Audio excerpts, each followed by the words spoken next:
Hello and happy midweek greetings from Radically Rational and radicallyrational.com. Peace, love, science.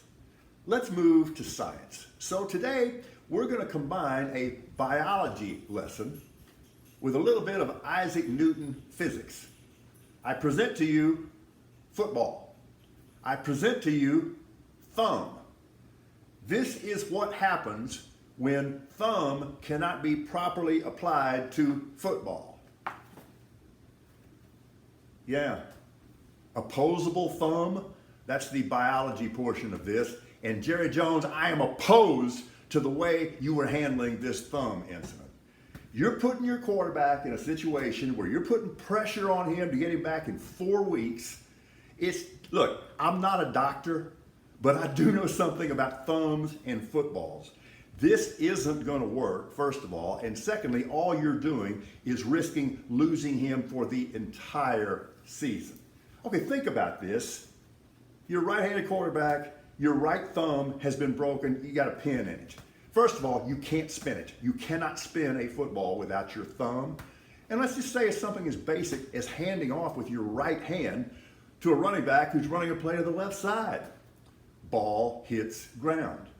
Team loses.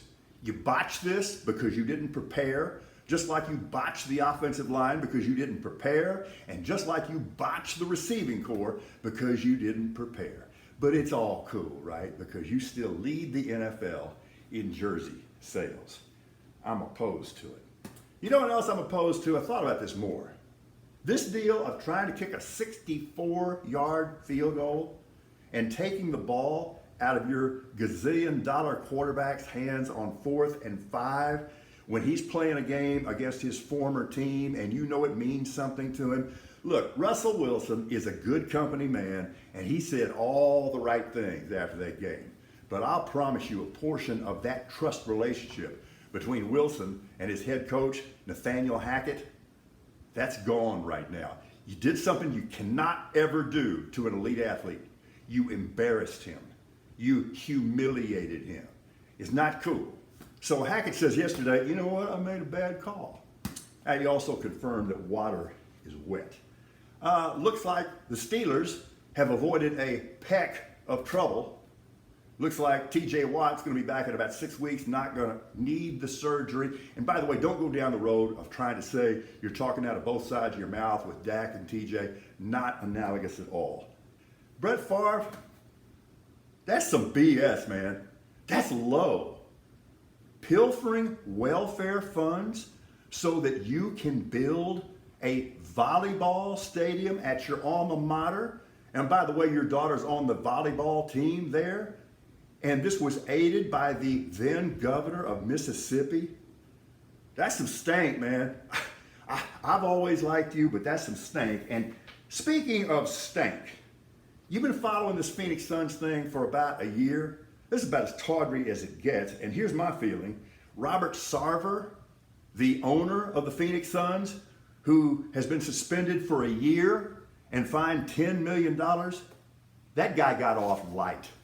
It is way, way more serious than that. Oh, and this is kind of interesting. What a coinkydink. Next month's climactic event on the murderous Saudi blood money sports washing golf tour, it's going to be played at, wait for it, Trump National Doral, Miami. Who would have ever thought that? And finally, with respect to sports, I'm stopping short of predicting an outright upset right now, but I will say this, UTSA is catching the Longhorns at exactly the right time. Let's see, I've got some more props here, including phone. So, Pillow Boy. Who you been talking to? What you been talking about, Pillow Boy? Give me that phone. 867-5309. Jenny, get it? Get it?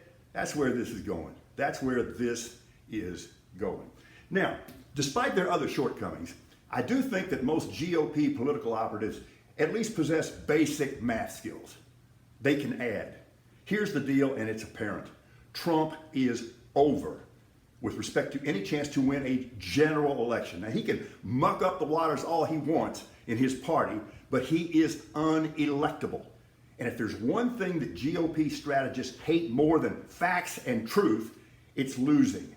He cannot win.